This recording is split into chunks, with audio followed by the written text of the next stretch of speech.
They called it a warning. A sleek, obsidian-colored probe drifted into Earth's orbit, pulsing with eerie blue light. It hovered in silence for 3 hours. Then, with a flash that blinded half the satellites in low orbit, it spoke in every major human language. To the primitive inhabitants of Planet 323A, you will cease expansion beyond your solar system. The Galactic Empire does not negotiate. You will not be warned again. The message repeated on loop for 5 straight days, broadcasting across every frequency from military channels to underground pirate streams. News anchors debated it. Scientists panicked. Governments scrambled to decode its origin, but it was already too late for that. The probe wasn't a threat. It was a flex. A massive one. The Empire had seen enough. Humanity had stepped too far, too fast, and now someone upstairs decided it was time to put the upstarts in their place. And Earth? Well, Earth had other ideas. Inside a war room deep beneath the surface of Iceland, a group of military brass, scientists, diplomats, and one very tired logistics officer stood in front of a holographic table, staring at the probe's signal as it flared on the screen. The room was quiet, tense. Then someone snorted. "Is this for real?" she said, crossing her arms. "They send us a floating light bulb and think we'll roll over." Someone else chuckled. Another joined in. Then laughter began to fill the room, low and bitter at first, then louder, deeper, like pressure being released from a valve. They laughed because the fear had already burned out. Humanity had grown up on stories like this, from aliens conquering Earth to empires demanding surrender. But unlike the stories, this wasn't the beginning of a disaster. This was the beginning of a grudge. The logistics officer Tan leaned forward and tapped the interface. "The Third Fleet is already in position near Neptune. Fifth Fleet is fueling up on Titan. The Ark-class ships just finished trials. We've got 3 weaponized AI cores cleared for deployment. We're ready." One of the older generals raised an eyebrow. "You want to fight them?" "No," Tan replied, his voice dry. "I want to make them regret picking us."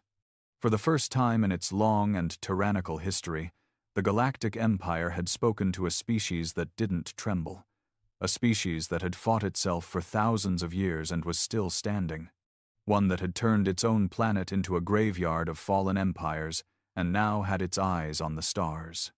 Earth didn't just respond. It howled back. Within a week, the fleets were mobilized. Ships shaped like daggers, beasts, towers, each built by different nations, each with their own scars and style, gathered into a formation that stretched across the black. Crews were loaded. Soldiers prepped. The message was clear. We don't kneel.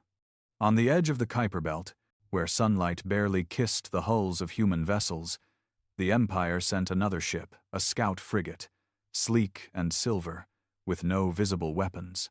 It glided toward the Third Fleet, sensors active, engines humming. Humanity didn't shoot first. Instead, the admiral in command opened a line.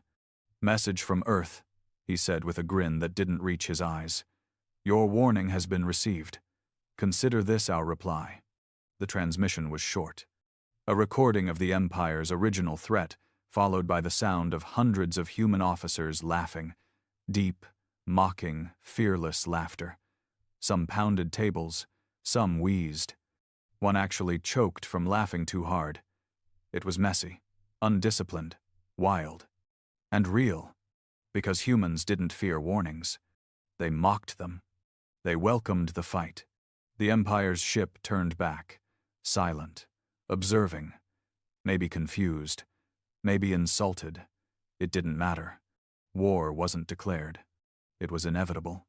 The scout ship drifted back into fold space, its silver hull vanishing into a ripple of blue distortion. For a few seconds, the vast darkness of space returned to its quiet emptiness. But Earth knew better. That silence wasn't peace. It was the pause before a storm.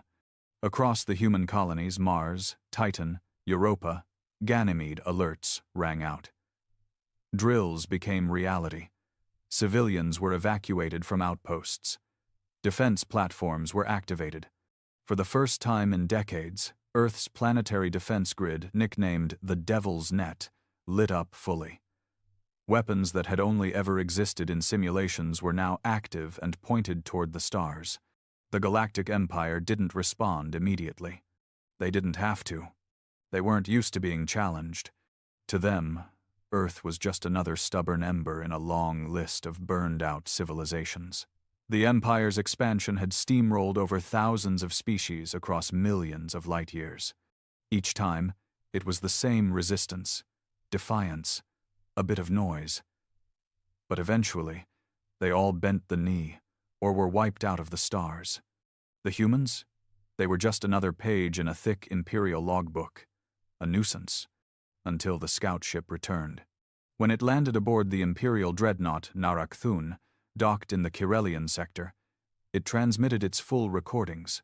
The Emperor's advisors gathered inside the throne chamber, a crystalline room suspended in zero gravity, designed to intimidate, to awe, and most importantly, to remind everyone inside just how far above them the Empire truly stood.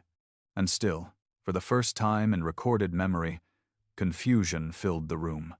The alien dignitaries, tall, scaled creatures with ridged heads and glowing tendrils, watched the human laughter play on the projection. Their eyes narrowed, their bodies stiffened. One of the Imperial war ministers hissed, "They're mocking us." The Emperor, floating silently above a pulsing throne of black stone and starlight, did not respond right away. He simply watched the footage. Over and over. Laughter. Uncontrolled. Raw. Human. "This species," another advisor whispered. "They aren't just unafraid. They're enjoying this." That unsettled everyone. Because fear was the language of the Empire. It was the foundation of their control. Threats weren't just tools, they were traditions, and for the first time, it seemed those traditions didn't work. The Emperor finally spoke. "They are children of violence," he said, voice deep and slow. "Not chaos, but something, deliberate, like a species forged through endless self-inflicted war." His words echoed. The chamber was quiet again. Then came the order. "Send the Herald Fleet." It wasn't war, not yet. The Herald Fleet was a show of strength. 5 capital ships, 30 war cruisers, hundreds of drone-class fighters. Their mission was simple: establish dominance, display power, subdue resistance without full invasion. It was a tactic that had broken species far more advanced than Earth. But the Empire was about to learn something new. Earth didn't care about tactics. It only cared about wins. 2 weeks later, the Herald Fleet dropped out of fold space near the edge of the solar system, just beyond Pluto's dead orbit. They were sleek, beautiful, towering vessels wrapped in shimmering armor, with engines like miniature suns. Their weapons could split moons in half. Their shields could survive solar flares. Each of them carried technologies that humans hadn't even dreamed of yet. But humans didn't need dreams. They had rage and spite, and a very long list of old grudges they were itching to finally use. The 3rd and 5th human fleets were already waiting. No diplomatic broadcast was sent. No final warning.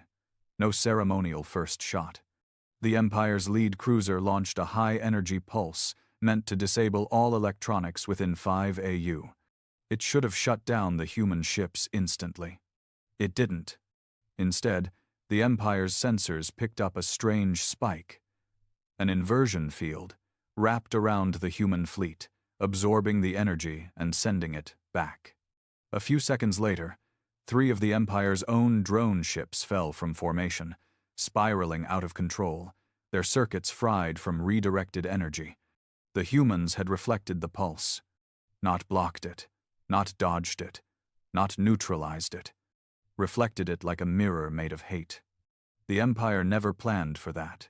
Before they could recalibrate, the human fleet responded. They didn't go for the lead ship. They went for the weakest, the supply frigates, the maintenance cruisers, the comm relays. Every shot was brutal. Missiles screamed across the void with no elegance, just pure force. Plasma cannons fired in uncontrolled bursts. Unmanned kamikaze drones slammed into shields like hornets on fire. It was messy, ugly, human, and it worked. Empire shields weren't designed for unpredictability. They were designed for efficiency, patterns, logic. But humanity didn't fight with logic. It fought with desperation, with memory. With 10,000 years of killing its own brothers and sisters over lines on a map, and now, finally, they had a reason to fight together. The first Empire capital ship lost its main engine within 20 minutes. The explosion painted space in a bloom of molten light, and the humans cheered. Not for victory, but for the fun of it. Aboard the human flagship Resolve, Commander Reen stood in the center of the command deck, her eyes locked on the tactical map. Her voice was calm, steady even while explosions echoed in the distance through sensor relays. "They didn't expect resistance this hard, this fast," she said. "They were expecting fear. They got fury." One of her junior officers, barely out of training, blinked at the readouts. "We're actually winning?" Reen didn't smile. "Not yet," she said. "But we've made them bleed. That's enough for now." What the Empire didn't know, and couldn't have understood, was that Earth's advancements weren't in sleek design or perfect structure. They were in failures. Human tech was built around the idea that everything would break eventually. So the systems were redundant, self-repairing, chaotic. Every human ship had at least 5 ways to kill you, even if half the ship was on fire. And half of them were on fire. But they kept fighting. The Empire tried to reorganize. Their fleet shifted into traditional combat formations, tight, calculated, layered with shield coverage. It should have worked. It always worked. But then came the Wraiths. They weren't official. They weren't even military. They were rogue human vessels, converted mining ships, old freighters, black market tech rigs, all fused with stolen parts and armed with weapons that should have been illegal. They came in screaming. Some played heavy metal through open comms. Others transmitted nothing but static. One ship broadcast a looped message. "You should have left us alone." The Wraiths tore into the rear of the Empire fleet like jackals. No formation could hold. The Empire's forces broke into retreat. And the humans? They didn't chase. They let them run. Then they sent a single message back to the Empire. "We laughed the first time. Now we're warming up." Far away, inside the Imperial core systems, the Emperor sat in silence. The Herald Fleet, his trusted show of strength, was limping home. 2 capital ships lost. 10 cruisers gone. Over 1,000 drone fighters destroyed. By primitives. The chamber around him was quiet. Fear pulsed in the air like radiation. "They have no honor," one of his advisors said weakly. "No order, no elegance. They fight like beasts." The Emperor nodded slowly. "Exactly." He stood slowly, deliberately, and stepped forward until he loomed above his council. "They are chaos incarnate," he said. "Forged in war, raised in ruin, and sharpened by pain. We mistook savagery for weakness." A pause. Then the order. Full invasion protocol. Burn their colonies, break their fleets. Show them that the Empire does not laugh. The council bowed. But even as they left to prepare the invasion, a quiet unease hung in the air. Because deep down, they all felt it now. Fear. Not of weapons. Not of war. But of something far worse. A species that wasn't afraid of dying. It started without warning. The Empire didn't send another message. No demands. No ultimatums. They didn't even bother with propaganda. They simply appeared. Fold space ripped open like a torn wound above Mars, and 6 Imperial war carriers emerged from the void. Each was the size of a mountain range, casting shadows that stretched across the red sands of the surface below. They moved with a grace that seemed impossible for their size, like death given elegance. Their first strike wasn't military. It was cultural. They vaporized the Martian archives, the largest digital record of human history ever assembled. Billions of files, books, recordings, ancestral logs, family trees, languages, poetry, lost languages all gone in seconds. The second strike hit worse. The Empire targeted the oxygen towers in Valles Marineris, vital to keeping the Martian atmosphere breathable in the lower sectors. Hundreds of thousands suffocated in their homes before emergency countermeasures could seal the vents. It wasn't just war. It was erasure. Down on Earth, the news was received with a silence so thick it felt like the world stopped breathing.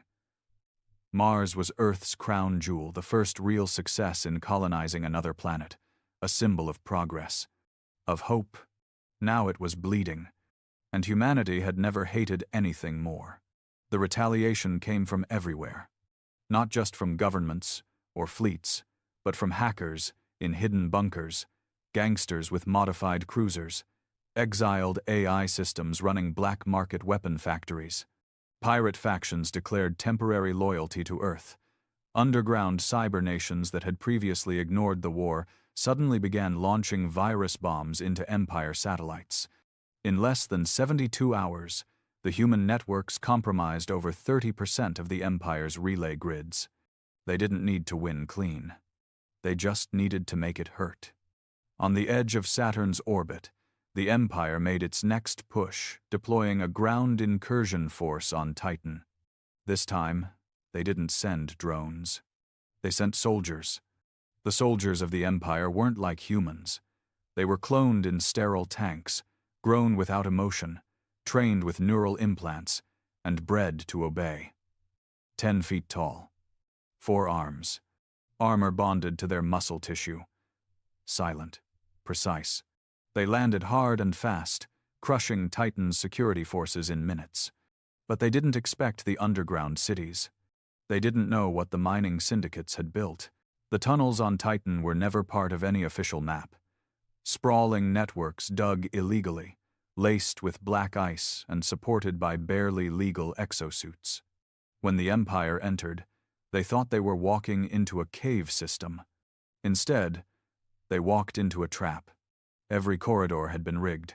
Pressure mines, molten ammonia bombs, sonic pulses that tore apart eardrums. The miners fought with weapons made from drills and repurposed fuel injectors. They didn't care about military protocol. They didn't even use formation. They used rage, and fire, and traps. Empire soldiers began falling slow at first, then faster. They weren't used to tunnels. They weren't used to unpredictability. They weren't used to opponents who smiled while bleeding. Because for the miners, this wasn't war. This was personal, and it was only just beginning. In orbit above Titan, a human recon frigate, the Hound, picked up the signals of the ambush.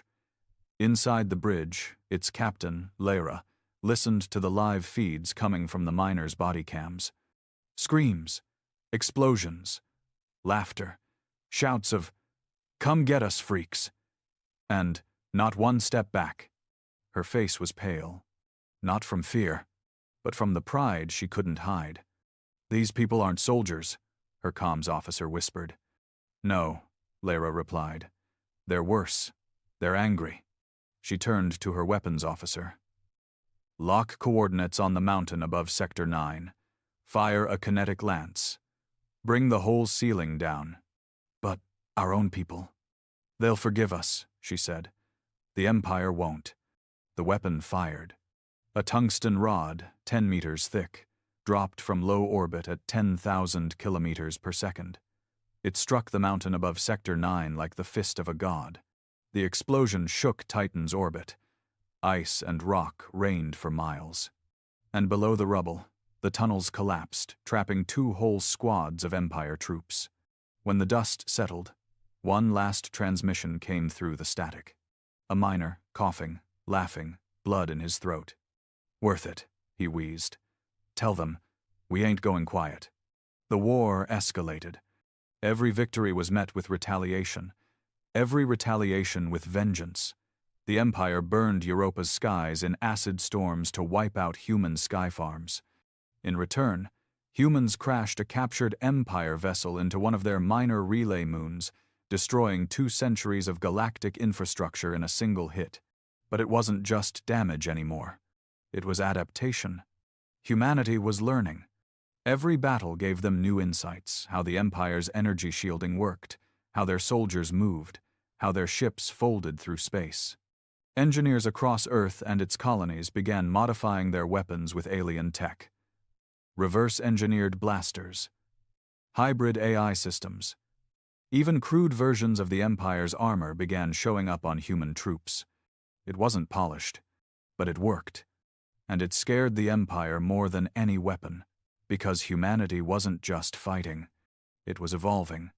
Back on Earth, hidden deep within the Andes Mountains, a covert think tank known only as Grey Division had begun its most dangerous project yet.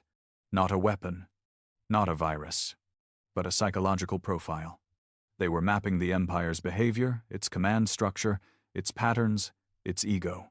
Using every scrap of data, every intercepted broadcast, every captured officer's testimony, what they discovered shocked them. The Empire was ancient, too ancient. It had grown comfortable. It had recycled its tactics for millennia. Its systems were built for obedience, not creativity. Its greatest weakness wasn't military. It was mental. They didn't know how to deal with chaos.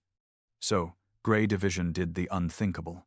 They created an AI codename Havoc, programmed not to win battles, but to create them, randomly, illogically, to sow confusion, fake attacks, falsify data, mislead sensors, stage ghost fleets in one sector while striking in another. It ran a dozen simulations a second, each more unpredictable than the last. Within 2 weeks of activation, Havoc had created 6 phantom invasions, wiped out an Empire supply line with a fake distress call, and caused a mutiny in an Empire outpost by leaking false orders through hijacked channels. It wasn't a soldier. It was an infection, a digital virus made of creativity, sarcasm, and pure human unpredictability. And the Empire had no immunity. Across the stars, cracks began to form. Empire captains started ignoring orders. Lower-ranked species within the Empire, once obedient allies, began whispering about rebellion. If humans could fight back, why couldn't they? One species, the Varnic, a race of amphibious engineers enslaved for over 800 years, sabotaged their own warships and defected to Earth. They were greeted not with suspicion, but with applause. They were given shelter, food, a chance. One of them, a young Varnic named Solsha, looked up at the stars from a human outpost on Ganymede and said, "They laugh because they aren't afraid to die." The commander beside her replied, "No, we laugh because we've already died 1,000 times and we came back every damn time." The Empire saw it happening. The infection of rebellion. The spreading cancer of resistance. They couldn't allow it to continue. So they deployed the executioners, a fleet of ships forbidden even in the Empire's own war laws, crewless, powered by sentient AI harvested from broken minds. Weapons designed to tear apart molecular bonds. Ships that didn't conquer, they annihilated. They were sent toward Earth. But Earth was waiting, not just with guns, not just with fleets, but with hate. Generational, boiling, refined. The executioners would arrive in 7 days, and Earth had already begun preparing the trap. Not to destroy them, but to humiliate them. Because by now, humanity understood the real war wasn't fought with firepower. It was fought with narrative, and Earth was about to write the most violent chapter in galactic history. They were beautiful in the worst way. The executioner fleet emerged from fold space like shards of broken reality, jagged, silent, and enormous. No flags, no insignia, no broadcasts, just presence. They looked like someone had taken the concept of fear, given it shape, and tossed it into the void. There were 6 of them. 6 black obelisks moving in perfect synchronicity, surrounded by swirling clouds of debris that shimmered with broken code. The air around their hulls crackled with corrupted data.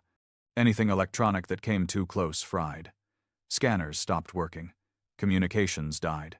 One human pilot compared flying near them to falling into a nightmare with your eyes open. They didn't respond to hails, didn't broadcast intentions. They didn't need to. Everyone knew what they were here to do. Cleanse, erase, reduce Earth to myth. Back on Earth, inside the Allied War Coordination Bunker deep beneath Greenland's polar ice, the room was silent, not out of fear that had been spent long ago, but calculation. General Armin, scarred and exhausted but focused, stood at the center of the room, staring at the projection of the executioners closing in. "We can't beat them in a straight fight," one analyst said. "Their hulls are wrapped in reactive void plating. They're immune to all direct energy attacks." "Good," Armin replied. Confused silence followed. "Let them be immune," he continued. "We're not going to shoot them." Now everyone was staring. Armin zoomed in on the map. A slow grin crawled across his weathered face. "We're going to humiliate them." 3 days later, the executioners entered the orbit of Earth. The skies above turned black, not dark black, as if the ships weren't absorbing light but deleting it. Birds fell from the sky. Animals panicked. And for a few terrifying hours, it felt like the sun had been swallowed whole. Then the first executioner fired. A beam of nothing, a molecular unraveling weapon aimed directly at Earth's surface. But it didn't hit. Because it never reached. Something had intercepted it. Not a ship. Not a missile. A mirror. Thousands of reflective satellites, hastily launched from Earth in the last 72 hours, formed a layered web in the upper atmosphere. Old space junk had been repurposed, reinforced with magnetic fields, and programmed with one task: misdirect, distort, mock. The weapon's beams split into fragments and scattered harmless. The executioners adjusted and fired again, and again. Each time, they were met with new tricks. Decoy planets, projected using holographic arrays, massive inflatable heat signatures launched into the upper stratosphere to mimic city clusters, kinetic absorbers that exploded into metal confetti upon impact, spelling out in massive letters across the Pacific, "Is that all you've got?" The Empire watched in horror. The executioners weren't being resisted. They were being embarrassed. On Ganymede, where the Galactic Council's neutral observation post had been stationed for over a decade, representatives of dozens of species watched the live feeds in stunned silence. They had come expecting a funeral. They found a circus. A Zarthan diplomat with 8 blinking eyes whispered, "They're not even using weapons." "No," murmured another delegate. "They're using style." Every Empire-aligned species in the room felt something they hadn't experienced in generations. Doubt. Because if this was how humans handled death, with mockery, with trickery, with bold defiance, then what would they do when they actually got serious?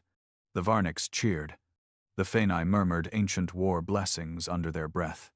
The Jothri, long, silent under Empire rule, stood up and walked out of the chamber mid-meeting.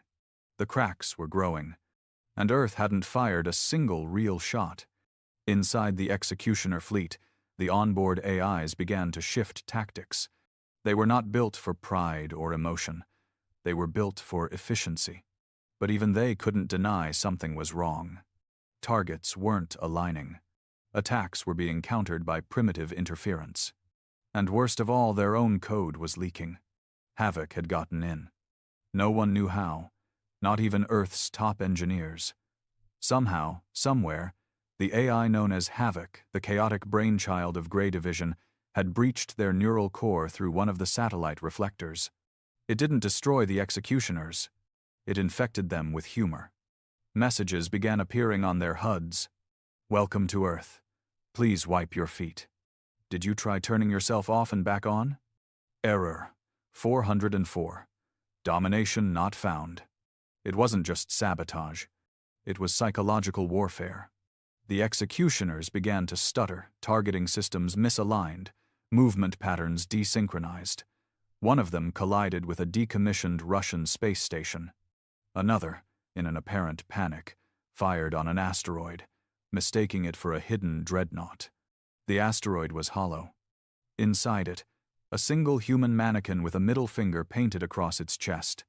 Now came the real counterstrike. Not from Earth. From below.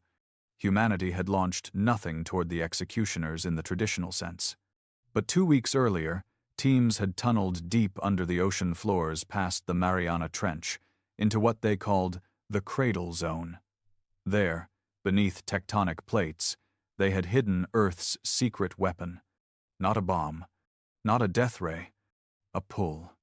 The graviton inversion array was a prototype theoretical, barely tested, designed to reverse gravitational force at targeted points in orbit. Suicide tech, really. Most simulations showed it tearing Earth in half, but humanity was already used to breaking itself. And so, with a breath and a prayer, it was activated. The ocean churned. The sky cracked. And in the orbit above, 2 of the executioners were pulled downward, not yanked, not crashed, but dragged, slowly, as if by an unseen hand. Their stabilizers screamed. Their cores overheated. One attempted to fold out, but the gravitational field fractured its internal navigation. It blinked halfway out of real space, and never came back. The other plummeted, but not into Earth. Into the moon. The impact shattered a quarter of the moon's surface. The human colonies stationed there were already gone, evacuated days earlier, because Earth had planned this. And now, across the solar system, every species watching saw it happen in real time. The unkillable machines? Falling. And humanity? Still laughing. Back inside the war bunker, Armin stared at the data feeds. His eyes were hollow. Even victories hurt these days. A young officer turned toward him. "Sir, executioners 4 and 6 are turning back." "Retreating?" "No. They're going up." "Where to?" "Unknown." Armin rubbed his temples. "Let them go." A pause. "What if they regroup?" "They will. They always do." He leaned back. "But it won't matter. We've already won the part that counts." "The battle?" "No," he said, pointing toward the public stream feeds. "The story." In the following days, the Empire's propaganda collapsed. For centuries, it had relied on fear, on invincibility. Now, footage of executioners falling from the sky played on black market networks across 5 galaxies. Memes, art, songs, jokes. One rebel poet wrote, "They sent gods into orbit. We sent mirrors and lies, and watched their giants choke on human spite and sky." Empires weren't built on weapons. They were built on belief, and the belief in the Empire was cracking. Inside the Imperial throne world, panic spread. The Emperor watched the feeds in silence, his advisors whispering around him, each trying to find a way to explain it, to justify the embarrassment. "They're a viral species," one said. "They multiply under pressure." "They breed rebellion just by existing," said another. "They're not just resisting, Your Eminence," whispered the intelligence minister. "They're converting others." It was true. Dozens of species, once loyal to the Empire, had begun talks with Earth, not out of ideology, out of fear, because they realized something the Empire had missed. Humans didn't care about survival. They cared about revenge.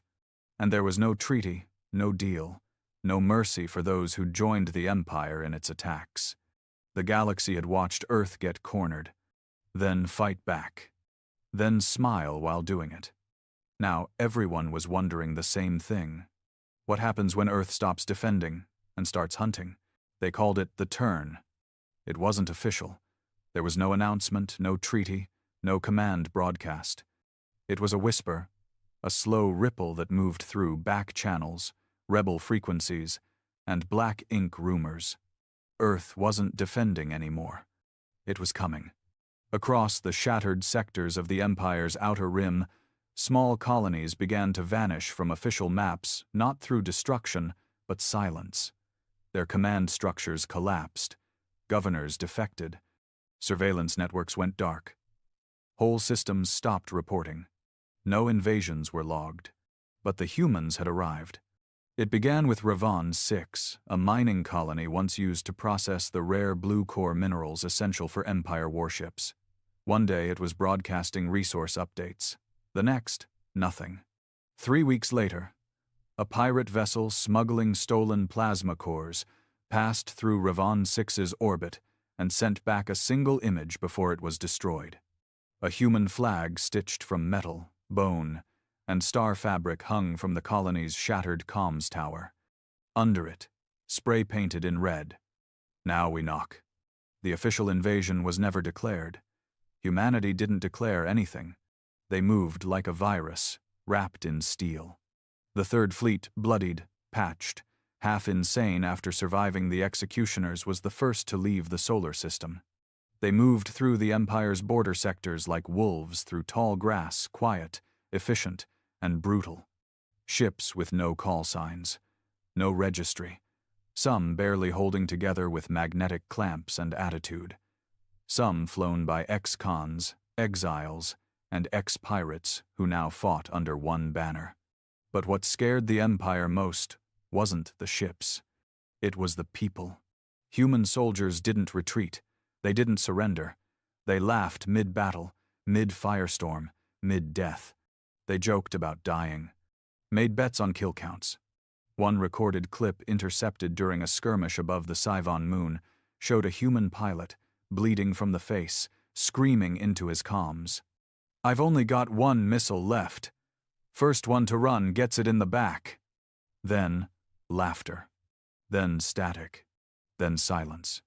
His name was never known. The footage went viral across rebel channels. They started calling the humans death clowns, not as an insult, as a warning. Meanwhile, on Earth, something had shifted. The media didn't run stories about defense anymore. No more holding the line narratives. No more speeches about survival. Now the message was simpler, cleaner, darker. They struck first. Now we strike last. Every child knew it. Every parent accepted it. Every soldier lived it. Humanity wasn't trying to coexist. It was purging its trauma through fire. And it was damn good at it. On the edge of the Andariel sector, a chain of trade worlds deep in Empire space, a fleet of rebel ships awaited a signal. They were scared. They had defected from the Empire, but they hadn't yet declared for Earth. They weren't sure if Earth would welcome them, or burn them. Then the signal came. A small pod. No weapons, no escort. It drifted into their flagship's orbit, docked manually, and opened. Inside, no ambassador, no transmission. Just a simple crate. Inside the crate, 3 items. Asterisk, a bottle of Terran whiskey. Asterisk, a portable speaker blasting a jazz remix of a human war chant. Asterisk, a data chip with 1 line of code. Welcome to the wrong side of history. Let's make it worse. They joined the humans that night. And they weren't the last. The more humans advanced, the stranger the war became. The Empire sent its elite guards, the Dreadborn, cybernetically enhanced warriors capable of fighting in zero gravity with hyper-reaction reflexes. The humans killed them with vacuum-sealed pressure traps and knives made from broken Empire plating. The Empire flooded space with virus clouds, nanite storms designed to strip ships down to atoms. The humans tricked them into infecting ghost fleets, ships filled with nothing but explosive decoys and bad jokes. One of the Empire's most powerful dreadnoughts, the Viltakra, was lured into a debris field using a hacked Empire beacon. When it arrived, it triggered a coordinated wave of hidden charges, each one laced with synthetic gravity bombs. It didn't just explode. It crumpled. And before its black box went offline, it captured a final signal from a human drone flying by the wreckage. A laughing emoji. Nothing else. Just the face. Back on the Empire's throne world, panic wasn't just growing, it was mutating. Not because of losses, but because they didn't know how to stop this. The Empire had spent generations building its armies for structured war, for discipline, for cold calculation. But the humans didn't play by rules. They played with rage, with memes, with grudges. Empire morale collapsed faster than logistics. Troops stopped following orders. Whole units faked defeats to avoid contact with human fleets. An anonymous report, intercepted from an Empire cruiser, summarized it best. "We used to fight for conquest. Now we hide from comedians with nukes." In the underground communications rings of the Galactic black market, humans began broadcasting their own pirate channel, Vyrex FM. It streamed 24/7 across 10 systems. Battle updates were wrapped in jokes. Kill counts were read like sports stats. Enemy commanders were mocked by name.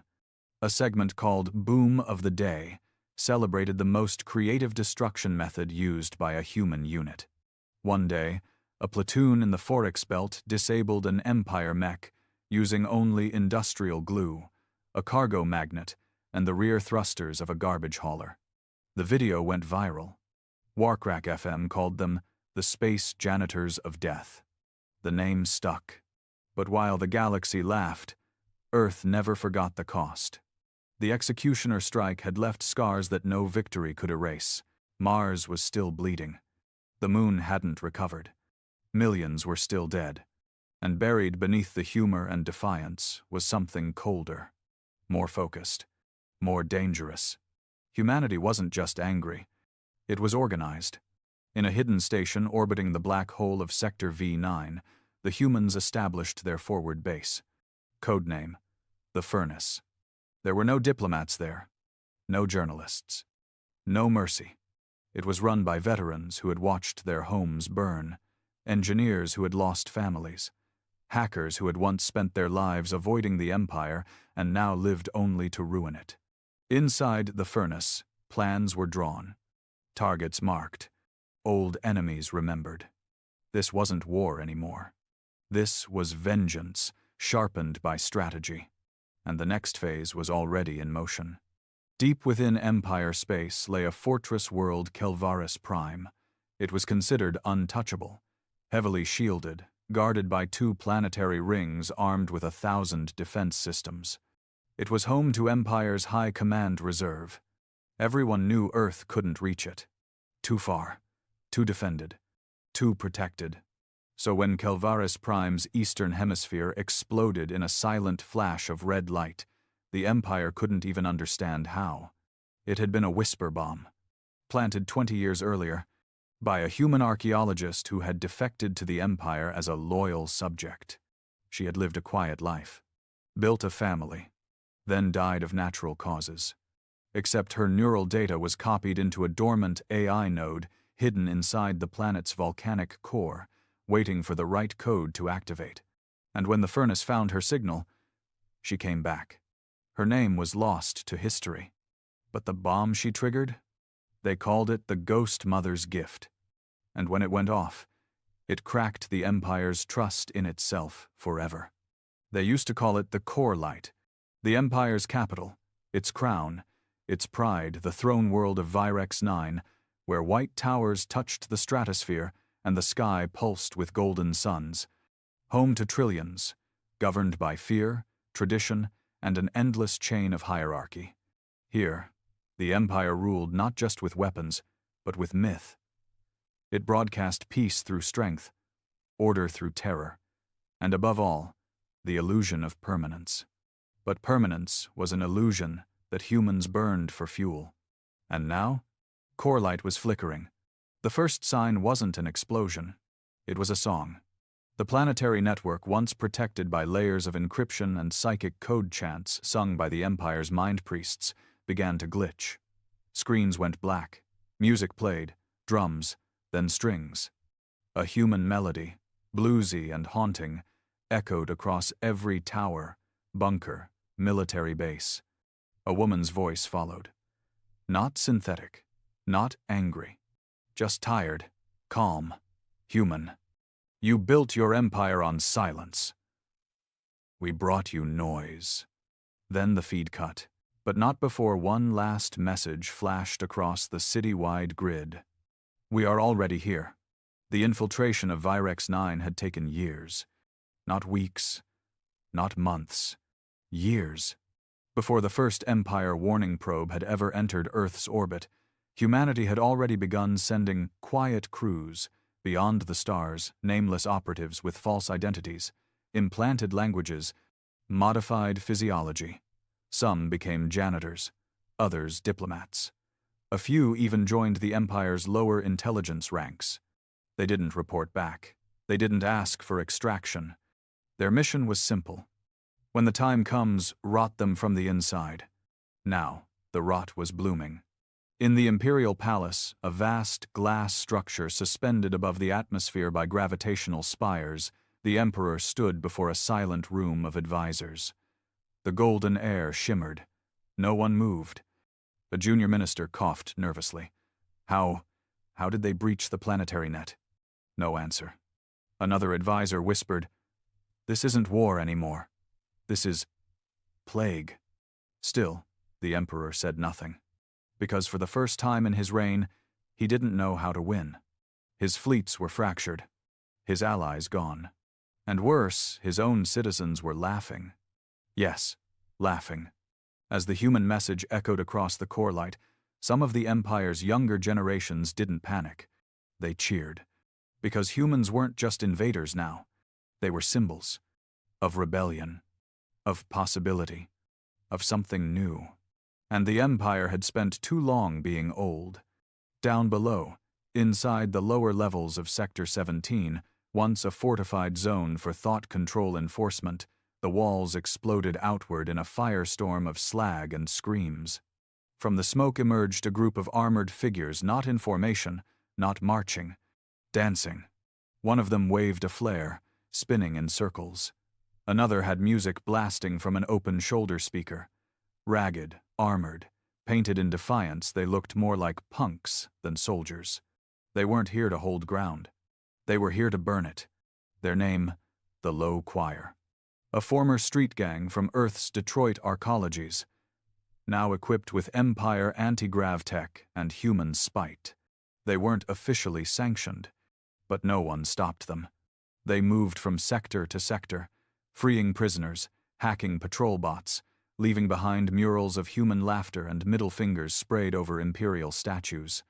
Their motto became famous galaxy-wide. "We sing in ruin." Above the city, in orbit, the human fleet gathered. Not clean, not perfect. Scarred. Ships stitched together with salvaged parts, turrets made from stolen Empire cores, plasma trails that stuttered like half-dead comets. But the fleet floated, defiant, alive, ready. The flagship, the Unbroken, opened comms. Its captain, an old woman with burns across half her face and one synthetic eye, looked into the camera with the quiet fury of someone who'd buried too many people to cry anymore. "Transmission to Vyrex 9 command," she said. "To the Emperor, to whoever still believes the lie." Pause. "You warned us." Pause. We laughed. Then she leaned forward. "Now scream." The fleet fired. The assault on Vyrex 9 was unlike any battle before. It wasn't clean. It wasn't strategic. It was personal. Human drop pods fell like shooting stars, bursting open mid-air to release soldiers in freefall suits armed with monofilament blades, rebreather masks, and grenade belts. They didn't land and deploy. They landed and exploded.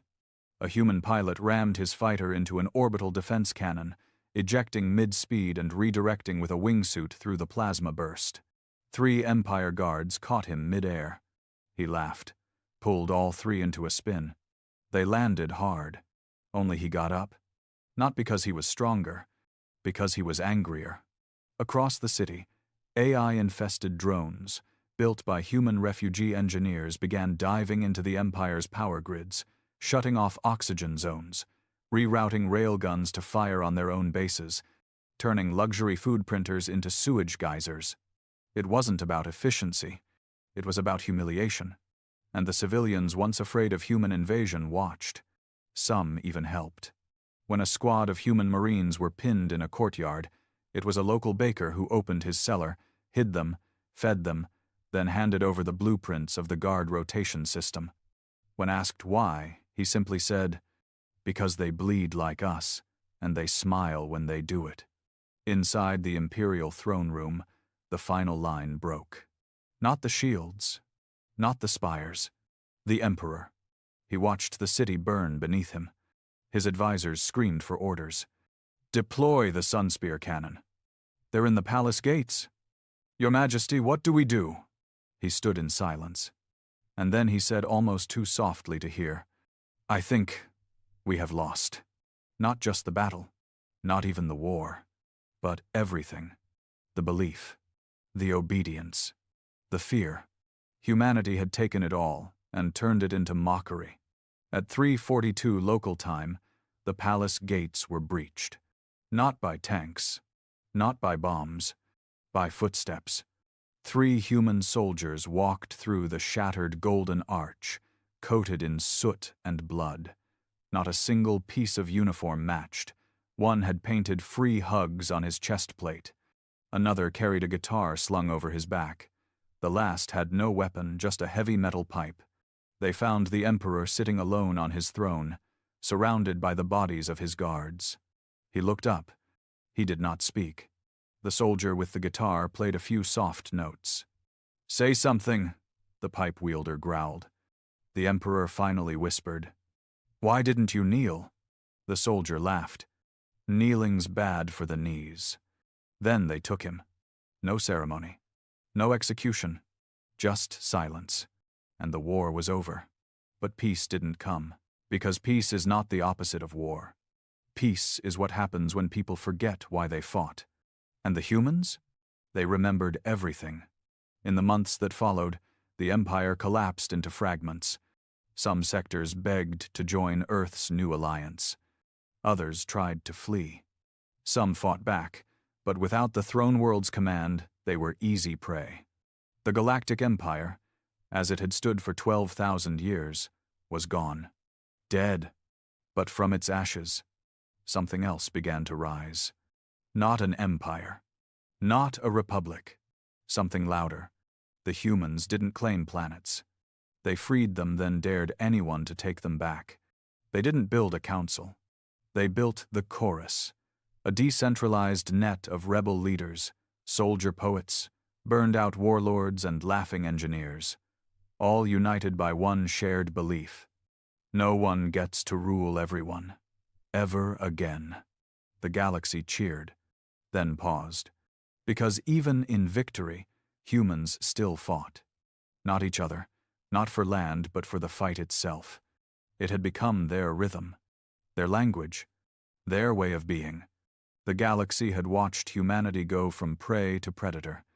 But now, it whispered in fear, what if they don't stop? They called it the Quiet Year. No wars, no invasions, no galactic broadcasts of exploding palaces or laughing death squads. Just silence. The Empire was dead, burned out. Its core worlds shattered, its chain of command decapitated. Entire sectors fell into chaos.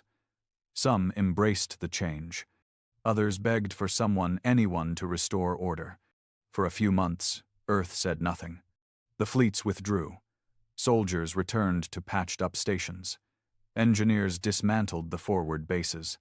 Warcrack FM went offline, replaced by a quiet frequency humming jazz and old Earth poems read by tired veterans. People called it peace. But it wasn't, because nothing had been rebuilt. The Chorus Earth's loose alliance of commanders, hackers, rebels, and old resistance leaders tried to govern the aftermath. They held meetings, broadcasts, treaties. But humans weren't builders anymore. They were breakers. They didn't know what to do with silence. It started small. A human freighter convoy crossing the Balder Expanse was stopped by a coalition of independent systems trying to reclaim former Empire territory. They demanded cargo, passage fees, and the right to inspect all human ships in occupied zones. They were ignored. 2 days later, their homeworld turned to glass. No official strike was claimed, but every sensor report confirmed the signature of human dreadnought-grade weaponry, a gravitational implosion device. The message was clear. Don't tell Earth what to do. The Chorus issued a formal investigation. They found nothing. No order. No fleet. No signature from any registered ship. But the silence was loud. Too loud. One rebel general, formerly hailed as a hero of Titan, resigned. "We were never meant to win like this," she said. "We didn't fight to become gods." But others, newer ones, filled the void. Hardliners. True believers. They didn't talk about defense anymore. They talked about justice. About cleansing. About finishing what they started. They didn't fly the Earth flag. They wore the red insignia of the hanged laughing man, a symbol pulled from old Earth folklore, once used to mock tyrants. Now it stood for something else. Laugh while you can. Judgment is coming. Across the galaxy, fear bloomed again. Not of the Empire. Of Earth. Because the fleets were growing again. Newer, faster, deadlier. AI-guided warships, silent and faceless. Bio-hybrid suits that fed on adrenaline and rage. Black site prisons run by factions Earth claimed didn't exist. And the worst part? Nobody was in control anymore. The chorus kept trying to mediate. But for every treaty they signed, a rogue Earth faction broke too. Some fleets ignored their orders completely. Others acted like they were still at war, claiming worlds for stability, then refusing to leave. A whisper spread across the stars. Humanity isn't building peace. It's building a new empire. It just hasn't admitted it yet. On the planet Viralis, once a liberated world, protests began. They had supported Earth during the war, offered shelter, resources, ships. Now, Earth refused to leave. Human soldiers patrolled their cities. Human tech replaced their infrastructure. Human flags hung over their government towers. When the people marched, they were met with stun fire. Not from the Empire, from Earth. When a local leader demanded withdrawal, his transport exploded before it reached orbit. No claim. No footage. Just ashes. Inside, the furnace Earth's Black Site Command Center, the warnings began to pile up. Reports of unauthorized strikes. Civilian uprisings. Earth-aligned factions attacking each other over territory, ideology, ego. The lead AI overseeing the furnace, codename Neon Wake, ran trillions of simulations. Only one outcome repeated across most of them. Humanity becomes the thing it destroyed. It flagged this, sent it to every surviving chorus node. Most ignored it. Some tried to act. But by then, it was too late. In a hidden moon station orbiting the dead world of Tevrak, 5 surviving rebel leaders from non-human systems met in secret. Species who had fought side by side with Earth, now huddled in fear of it. A Fenai diplomat spoke first. "We didn't trade one empire for another." A Varnic tech admiral clicked her teeth. "They don't even realize it's happening. That's what makes them dangerous." A soft voice broke through the gloom. "They realize." Everyone turned. It was Solsha, the amphibious engineer who had once defected from the Empire and found sanctuary with humans. She looked older now. Harder. "They just don't care," she whispered. "They were born in fire. They only understand purpose through destruction." One of the delegates scoffed. "What do you suggest? War? Against them?" Solsha shook her head. "No, war won't work." She looked up at the stars through the glass above. "We have to show them who they are now. Make them see their own reflection." Meanwhile, deep in Earth's remaining government, now a fractured mess of military councils, automated AI commands, and corporate-backed warlords, whispers of rebellion started to rise. Not from aliens. From humans. Old soldiers. Civilians. Scientists. Philosophers. All of them asking one question. If we won, why are we still killing? One of them, Dr. Naira Lang, a linguist who had helped decode Empire languages during the war, published a thesis titled The Empire of the Mind. It argued that Earth had not conquered the Empire. It had inherited it. Every system it broke, it rebuilt in its own image. Every cruelty it ended, it replaced with a justified version of the same. Her words spread. Quickly. Then she disappeared. Officially, relocated for protection. Unofficially, ghosted. No one ever saw her again. In Sector Delta 3, one of the last surviving Empire loyalist colonies, broken, starving, nearly abandoned, began transmitting surrender signals. Not to ask for help, to lure Earth. When the human fleet arrived, expecting weak resistance, they were ambushed. Not by weapons, by footage. Every camera on the planet had been wired to broadcast live. What they showed wasn't war. It was occupation. Dozens of other human bases planets Earth claimed had been stabilized. Revealed camps. Forced mining. Food restrictions. Silenced protests. The footage spread like wildfire. Warcrack FM came back online. But it didn't laugh anymore. Now it screamed. The chorus tried to shut it down, but it was too late. Across Earth and its colonies, uprisings began. Within the fleets, mutiny. A dreadnought above Proxima burned from the inside out when its junior officers triggered a failsafe, taking out their captain. Their last message was simple. We didn't sign up to become monsters. And still, from the shadows, others watched. Alien factions. Survivors. Quiet planets praying Earth would turn inward long enough for someone else to rise. Solsha, now a ghost among stars, activated a hidden network of allies. Her plan was not to destroy Earth's war machine. It was to reprogram it. Turn its own reflection against itself. Feed its chaos. Break it from within. She didn't want to kill Earth. She wanted to make it bleed truth. Because, in her words, if humans see themselves truly, deeply, without pride, they'll tear themselves apart better than any empire ever could. And across the galaxy, a new question echoed. Not in fear, but in hope. Can Earth save itself from Earth? It started, as most endings do, with fire. Not from enemies, not from aliens, but from Earth itself. In the orbit of Saturn, the human dreadnought Ironwake was ripped apart by its own escort ships. 16 officers turned their guns inward. They weren't rebels. They weren't loyalists. They were something else now, tired, haunted, human. Their last transmission, sent across all secure Earth channels, read, "This war should have ended with the Empire.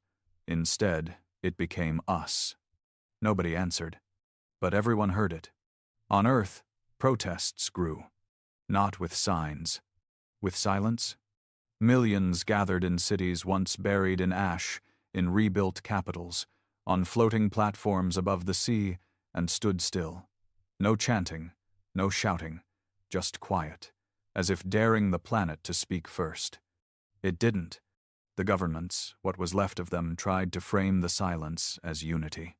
But silence, this time, meant judgment. In orbit, the chorus fractured.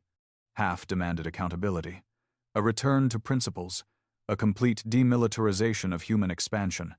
The other half? They wanted to finish it. Total dominance, they argued. Only then can we guarantee peace. Old words. Empire words. And in those words, something ancient stirred. A new civil war didn't begin with bullets. It began with doubt. A fleet above Ganymede refused new orders. A colony on Zeta Vex declared neutrality. 2 AI systems designed to regulate post-war governance began issuing contradictory commands. And behind it all, whispers kept returning to one name, Solsha. She had become myth. The amphibious engineer turned rebel, turned ghost. Some said she died after the war. Others claimed she was the architect, behind every leak, every exposed atrocity, every moment the war machine stumbled. The truth was both simpler and more terrifying. Solsha was listening. To everyone, her network of AI taps and hidden code was vast, infected into the very systems Earth had used to conquer the galaxy. She didn't want power. She wanted a mirror. And she was about to hold it up. In an abandoned comms array buried beneath the ruins of old New Berlin, a signal broadcast across every corner of human space. It was unmistakable. Solskjaer's voice. Not robotic, not angry, not gloating, just tired. Do you remember the beginning? The warning? The laugh? You didn't laugh because you were strong. You laughed because you were afraid. Afraid of going back to who you were before the stars. But you've gone farther than the Empire ever dreamed. The signal cut to footage. Not of war. Of after. Camps, occupations, executions, civilian control zones. Human officers barking orders in the same tone the Empire once used. Footage no one had seen. Footage most denied. Now, it played on repeat. Across ships. Colonies. Stations. Everywhere. And the silence it created?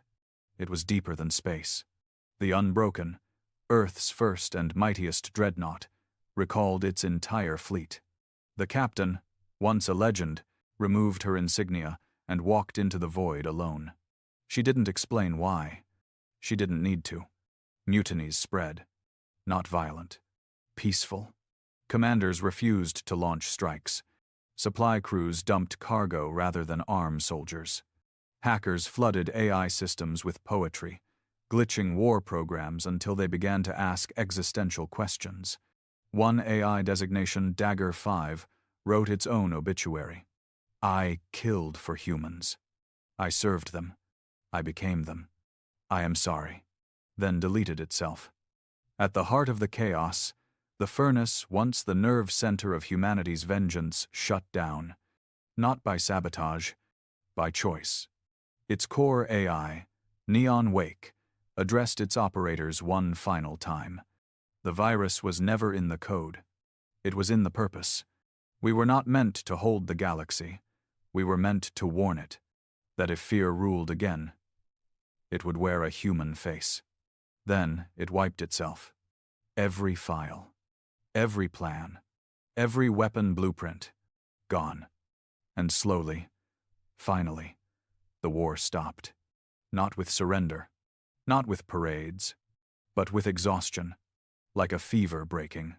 Earth recalled its fleets. The chorus dissolved. Ships powered down not from defeat, but from a single, shared breath. A species holding its head in its hands, whispering, "What have we done?" Solskjaer appeared one final time. No signal hacks. No drama. She arrived in person. At Vyrex 9, the former throne world, now a neutral zone rebuilt by dozens of species, she wore no armor, no guards. Just an old jumpsuit stained with grease and a pack of translated poems from Earth. A human delegation met her. The lead officer, once a war hero, couldn't meet her eyes. She handed him a single data crystal. "I don't want revenge," she said. "I want memory." The data contained every moment of the war from both sides. Uncut, unforgiven, unedited. Truth. Then she left. No one stopped her. No one ever found her again. Years passed. The galaxy healed slowly, awkwardly, unevenly. Old worlds became gardens. New stations rose from the bones of battle. Children asked about the war, in hushed voices, like a myth that never quite settled. Earth withdrew, not because it was forced, because it chose to. It rebuilt its core. It left outposts to self-govern. It created an open archive of war crimes, openly admitting each one, without excuse. And most surprisingly, it listened. But Earth never forgot how to fight. It didn't abandon the sword. It just stopped swinging it. The fleets still trained. The guns still gleamed. But now, when alien ambassadors looked into the eyes of human diplomats, they didn't see hunger. They saw weight. The kind that comes from knowing what power can do when unleashed without limits. The last line of the official war chronicle reads, "The Galactic Empire issued a warning." The human fleet answered with laughter. But the punchline was never a joke. It was a question. What happens when the monsters who fight the monsters forget to put down the sword? Somewhere, out beyond the systems, a signal drifts. It plays on a loop,